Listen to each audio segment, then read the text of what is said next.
Success जंग के YouTube channel में आपका स्वागत है। आज मैं आपके सामने हिंदी का एक महत्वपूर्ण टॉपिक लेकर आया हूं जिसका नाम है वर्ड विचार। वर्ड विचार शुरू करने से पहले आपको हिंदी से संबंधित कुछ महत्वपूर्ण जानकारी देना चाहता हूं जो एग्जाम के नज़रिए से काफ़ी महत्वपूर्ण साबित होगा। चाहे रीट हो, चाहे यूपी टेट हो, कोई भी टेट एग्जाम हो या किसी भी एग्जाम में हिंदी का सिलेबस दिया गया तो उससे संबंधित बहुत ही महत्वपूर्ण जानकारी ये है। आइए देख लेते हैं पहला प्रश्न क्या है। आपको जानना बहुत ज़रूरी है कि राष्ट्रीय हिंदी दिवस कब मनाया जाता है। तो यह आपका मनाया जाता है दोस्तों 14 सितंबर को। 14 सितंबर को आपका राष्ट्रीय हिंदी दिवस मनाया जाता है। अगर आपसे कोई पूछे राष्ट्रीय हिंदी दिवस कब मनाया जाता है तो आपको उत्तर होना चाहिए 14 सितंबर। अगला प्रश्न है विश्व हिंदी दिवस कब मनाया जाता है। तो दोस्तों आपको जानना बहुत ज़रूरी है और कन्फ्यूजन भी दूर कर लीजिएगा कि राष्ट्रीय हिंदी दिवस अलग होता है और विश्व हिंदी दिवस अलग होता है। और अगर आपसे पूछा जाता है विश्व हिंदी दिवस कब मनाया जाता है तो आपको उत्तर होना चाहिए 10 जनवरी। तो यहाँ पर आपको उत्तर हो जाएगा 10 जनवरी।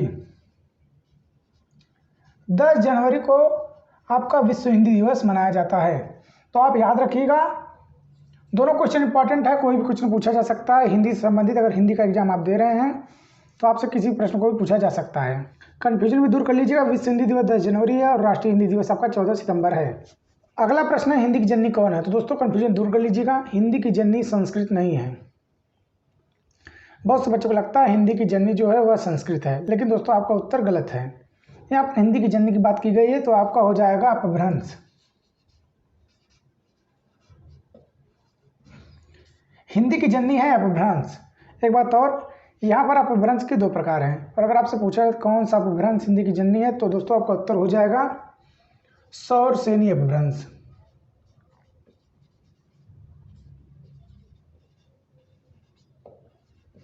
सौरसेनी अपभ्रंश हिंदी की जननी है।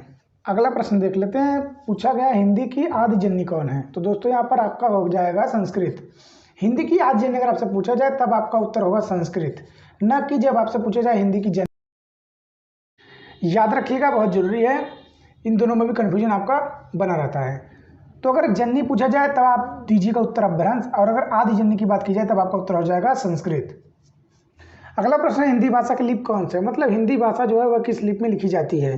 तो ये आपकी लिखी जाती है देवनागरी लिपि में। तो आपका उत्तर हो जाएगा देवनागरी। ये आपकी लिपि है हिंदी भाषा की। नेक्स्ट प्रश्न है हिंदी शब्द किस भाषा की है। मतलब दोस्तों यहाँ पर हिंदी शब्द की बात की गई है, हिंदी भाषा की नहीं। जो हिंदी शब्द है ये किस भाषा से लिया गया है। तो ये आपका लिया गया है फारसी। हिंदी शब्द आपका जो है वो फारसी भाषा से लिया गया है। तो दोस्तों जितने भी प्रश्न आपको बताए गए ये बहुत ही महत्वपूर्ण हैं, आप याद रख लीजिएगा। आने वाले एग्जाम में आपसे इनमें प्रश्न पूछा जा सकता है। अब हम अपना टॉपिक स्टार्ट करते हैं वर्ड विचार। अब आइए हम शुरू करते हैं अपना टॉपिक वर्ड विचार। तो सबसे पहले वर्ड विचार में आप समझिए वर्ड किसे कहते हैं। तो यहाँ पर देखिए वर्ड किसे कहते हैं।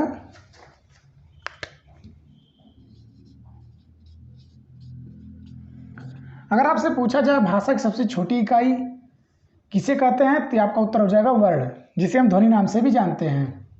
वर्ड को दोस्तों हम ध्वनि नाम से भी जानते हैं, यहाँ पर आप देख लीजिए। अगर आपसे पूछा जाए भाषा की सबसे छोटी इकाई क्या है तो आपका उत्तर हो जाए वर्ड या ध्वनि, जो भी ऑप्शन में हो। अगर ऑप्शन नहीं है तो कोई भी उत्तर आप दे सकते हैं। तो यहाँ पर मैं लिख दे रहा हूँ भाषा की सबसे छोटी इकाई क्या होता है आपका वर्ड। इसे हम दोस्तों स्वनिम नाम से भी जानते हैं। स्वनिम, अगर आपको स्वनिम भी दिखाई दे तो आपका उत्तर हो जाएगा स्वनिम। अगर आपसे कोई पूछता है भाषा सबसे छोटी इकाई क्या है तो आपका उत्तर होना चाहिए वर्ड, ध्वनि, स्वनिम। कुछ भी आप उत्तर दे सकते हैं, अगर ऑप्शन में जो भी दिया वो भी आप टिक कर सकते हैं। अब हम देख लेते हैं वर्ड के कितने भेद हैं। वर्ड के भेद, तो दोस्तों वर्ड के 3 भेद होते हैं। पहला आपका होता है स्वर, दूसरा आपका है व्यंजन और तीसरा आपका है अयोगवाह। अब हम सबसे पहले देख लेते हैं वर्णमाला किसे कहते हैं। वर्णमाला की परिभाषा देख लीजिए।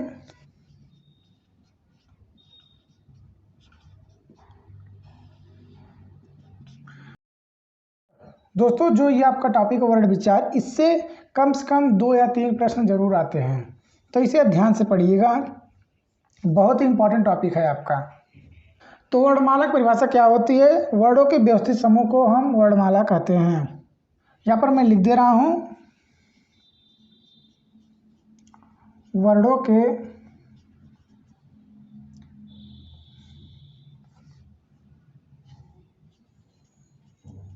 व्यवस्थित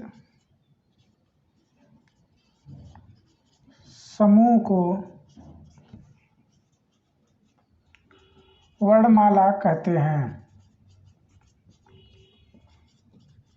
ये तो आपका हो गया वर्ड और वर्णमाला की परिभाषा और उसके प्रकार। अब हम देख लेते हैं अपना टॉपिक, हिंदी वर्णमाला में वर्डों की संख्या कितनी है। अब हम देख लेते हैं हिंदी में वर्णमाला की संख्या कितनी है। तो दोस्तों हिंदी वर्णमाला में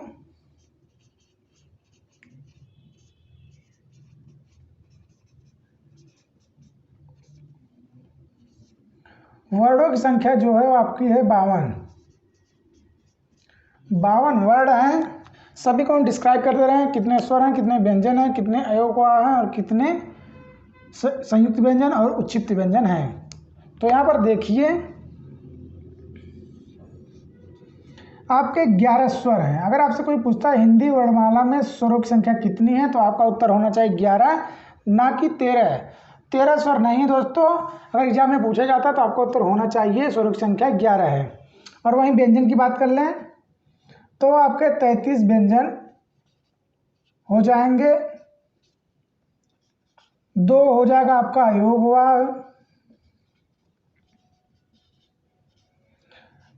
4 आपके हो जाएंगे संयुक्त व्यंजन,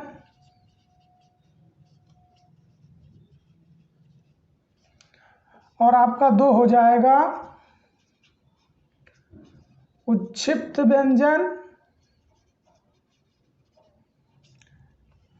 इसे आप एक और नाम दे सकते हैं विकसित व्यंजन, विकसित व्यंजन। दोस्तों ये हो गया आपका हिंदी वर्णमाला में वर्डों की संख्या, कितने स्वर हैं, कितने व्यंजन, कितने अयोगवा, कितने संयुक्त व्यंजन, कितने उच्छिष्ट व्यंजन। अब सभी को हम देख लेते हैं एक एक करके। तो पहला हेडिंग हम देख लेते हैं स्वर, स्वर वर्ण। जैसे आपको पता है स्वरों की संख्या 11 है। इसकी परिभाषा क्या होती है? जो स्वतंत्र रूप से उच्चारित होते हैं उन्हें हम स्वर कहते हैं। स्वतंत्र रूप से उच्चारित वर्ण अब क्या कहलाते हैं? स्वर। जिनका उच्चारण करने के लिए हमें किसी और की सहायता नहीं लेनी होती, उन्हें हम स्वर कहते हैं। आपको पता होगा पहले स्वरों की संख्या 13 थी, लेकिन 2 स्वर को हटा दिया गया। हिंदी वर्णमाला से 2 स्वर को हटा दिया गया है। किन 2 वर्डों को हटा गया आइए हम देख लेते हैं। आपका जो एक दीर्घ री था और एक आपका था जो री, इन दोनों को स्वरों की संख्या से हटाकर बाहर कर दिया गया है। तो जो पहले 13 था आपका, वह आपका घटकर हो गया कितना? 11। तो अगर आपसे पूछा जाता है हिंदी वर्णमाला में स्वरों की संख्या कितनी है, तो आपका उत्तर होना चाहिए 11। अब हम देख लेते हैं उच्चारण या काल के आधार पर स्वर के कितने भेद हैं।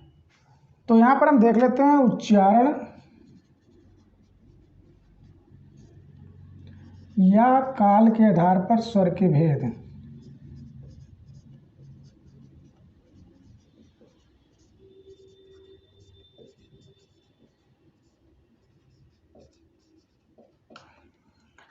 तो दोस्तों आपको पता होना चाहिए आपके हो जाएंगे 3 प्रकार हैं। जिसमें आपका पहला हो जाएगा ह्रस्वर, दूसरा आपका हो जाएगा दीर्घ स्वर और तीसरा आपका हो जाएगा प्लुत स्वर। ह्रस्व स्वर के अंतर्गत आपके आएंगे अ, ई, उ और आपके री। ये 4 वर्ड आपके आएंगे ह्रस्व स्वर के अंतर्गत। और दीर्घ स्वर के अंतर्गत आपके आएंगे आ, ई, उ, ए, ऐ ओ और आपका औ। ये 7 वर्ड आपके आएंगे दीर्घ स्वर के अंतर्गत। अब हम देख लेते हैं प्लुत स्वर। प्लुत स्वर कहते किसे हैं? जैसे अगर आप किसी का उच्चारण करते समय लंबा समय लेते हैं तो आपका हो जाएगा प्लुत स्वर। जैसे अगर आप बोलते हैं ओम, ये आपका क्या हो जाएगा? प्लुत स्वर। इसी तरह आपका उदाहरण हो जाएगा, ऐसे जितने भी उदाहरण होंगे दोस्त, लंबा समय आपका लगेगा उच्चारण करने में, वो आपका हो जाएगा प्लुत स्वर। अब हम देख लेते हैं जीवा के प्रयोग के आधार पर कितने स्वर हैं। तो यहाँ पर हम देख लेते हैं जीवा के प्रयोग के आधार पर, जिह्वा के प्रयोग, ये भी आपका हो जाएगा 3 प्रकार का। इसके अंतर्गत स्वर संख्या है 10। 10 स्वर आपके आएंगे। री जो आपका है ये आपका नहीं आएगा, री इसके अंतर्गत नहीं आएगा। तो आइए हम देख लेते हैं। पहला आपका हो जाएगा अग्रस्वर, दूसरा आपका हो जाएगा मध्य स्वर, और तीसरा आपका हो जाएगा पश्च स्वर। तो अग्र स्वर के अंतर्गत आपके आएंगे ई, ए और ऐ। ये 4 वर्ड आपके आएंगे, 4 स्वर आपके आएंगे अग्र स्वर के अंतर्गत। मध्य स्वर के अंतर्गत केवल आपका आएगा अ। याद रखिएगा, एग्जाम में आपसे पूछा जा सकता है अग्र स्वर कौन से या मध्य स्वर इनमें से कौन सा है या कौन सा नहीं है। और पश्च स्वर के अंतर्गत आपका आएगा आ, उ, ओ और आपका औ। अगला हम देख लेते हैं मुख विवर, मुख खोलने या बंद करने के आधार पर स्वर के कितने भेद हैं।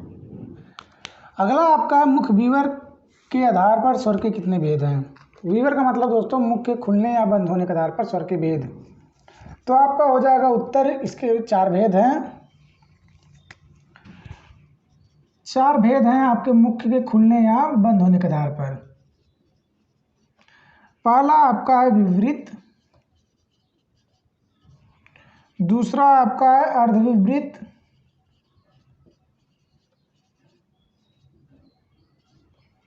तीसरा आपका है संवृत,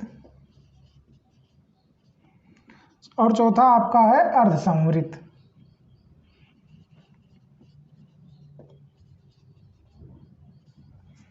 विवृत का मतलब होता है मुख का पूर्ण खुलना, मुख का पूर्ण खुलना। इसके आधार पर आपके स्वरों संख्या कितनी है? 1 है, वो आपका है आ। जब आप इसका उच्चारण करेंगे तो आपका मुख पूर्ण रूप से खुल जाएगा। इसका अर्थ है मुख का आधा खुलना, मुख का आधा खुलना। इसके अंतर्गत आपके 3 स्वर आएंगे। इसमें से आपका एक है अ, दूसरा आपका है ऐ और तीसरा आपका है औ। ये 3 स्वर आपके आएंगे अर्धविवृत के अंतर्गत। संवृत का अर्थ होता है मुख का लगभग बंद होना, मुख का लगभग बंद। इसके अंतर्गत आपके आएंगे 4 स्वर। इसमें से आपका ई, उ और आपका उ। ये 4 स्वर आपके आएंगे संवृत के अंतर्गत। और अर्धसंवृत का अर्थ होता है मुख का आधा बंद, मुख का आधा बंद। इसके अंतर्गत आपके आएंगे 2 स्वर ए और आपका ओ। ये आपका हो गया मुख विवर, मुख के खुलने या बंद होने के आधार पर स्वर के कितने भेद होते हैं। यह आपका स्वर और उसके प्रकार और उसके भेद। अब हम देख लेते हैं व्यंजन। व्यंजन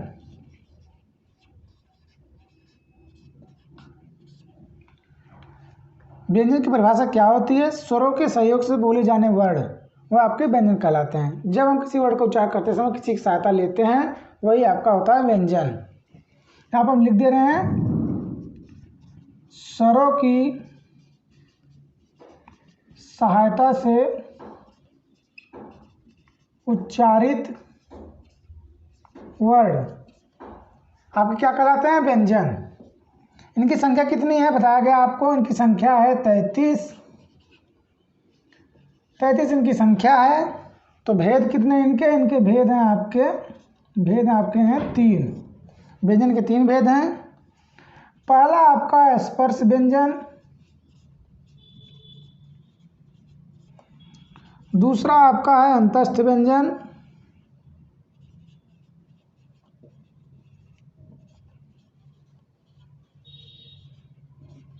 और तीसरा आपका है ऊष्म व्यंजन।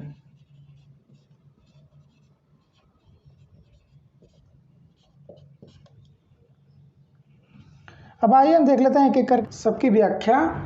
तो स्पर्श व्यंजन को हम वर्गीय व्यंजन के नाम से भी जानते हैं। इनकी संख्या है 25। क से लेकर म तक जितने व्यंजन आपके हैं स्पर्श व्यंजन। अंतस्थ व्यंजन क्या आपका हो जाएगा, य, व, र और ल, ये आपके हो जाएंगे अंतस्थ व्यंजन। और ऊष्म व्यंजन के अंतर्गत आपके आएंगे श, श और आपका है, ये आपके हो जाएंगे ऊष्म व्यंजन। य और व को अर्धस्वर नाम से भी जाना जाता है। एग्जाम में पूछा जा सकता है अर्धस्वर किसे कहते हैं, तो आपका उत्तर होगा, अगर ऑप्शन दिया गया है यह वह जो भी होगा आपका उत्तर हो जाएगा। ल को हम जानते हैं पार्श्विक व्यंजन के नाम से।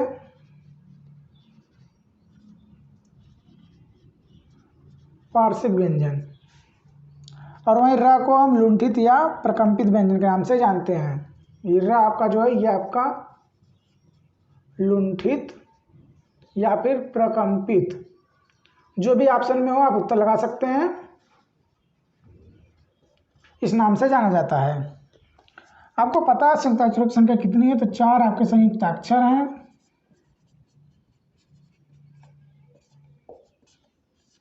पहला आपका है छ, दूसरा आपका है त्र, तीसरा आपका है ज्ञ और चौथा आपका है श्र। ये किन वर्डों से मिलके बना ये हम देख लेते हैं। तो छ आपका जो बना है ये आपका बना है क प्लस मूर्धन्य स। त्र आपका बना है त और र के संयोजन से। इसी तरह आपका ज्ञ जो बना है ये आपका बना है ज और ञ के संयोजन से। और इसी तरह आपका श्र जो है ये आपका बना है तालव्य स और र के संयोजन से। अब हम देख लेते हैं योगवाह। तो आपको पता है अयोगवाह की संख्या कितनी है, 2। अयोगवाह आपके हैं 2। पहला आपका है अंग, दूसरा आपका है अ, जिसे हम अनुस्वार नाम से जानते हैं, इसे हम विसर्ग नाम से जानते हैं। यह आपके हो गए अयोगवाह। और अगला हम देख लेते हैं द्विगुणित या विकसित व्यंजन किसे कहते हैं। द्विगुणित या विकसित व्यंजन, एक और नाम इसका है दोस्तों उच्छिप्त व्यंजन। आपको पता है इनकी संख्या है 2। पहला आपका है ढ, दूसरा आपका है ढ। ये आपके हो जाएंगे द्विगुणित विकसित या उच्छिप्त व्यंजन। अगर आपसे पूछा जाए इनमें से द्विगुणित विकसित या उच्छिप्त व्यंजन कौन है, तो आपका उत्तर यही होगा। तो ये रहा वर्ड विचार का पार्ट 1। अगले वीडियो में आपको पार्ट 2 लेकर आएंगे। अगर वीडियो पसंद आया हो तो वीडियो को लाइक करना ना भूलिएगा, चैनल को सब्सक्राइब कर दीजिएगा। धन्यवाद।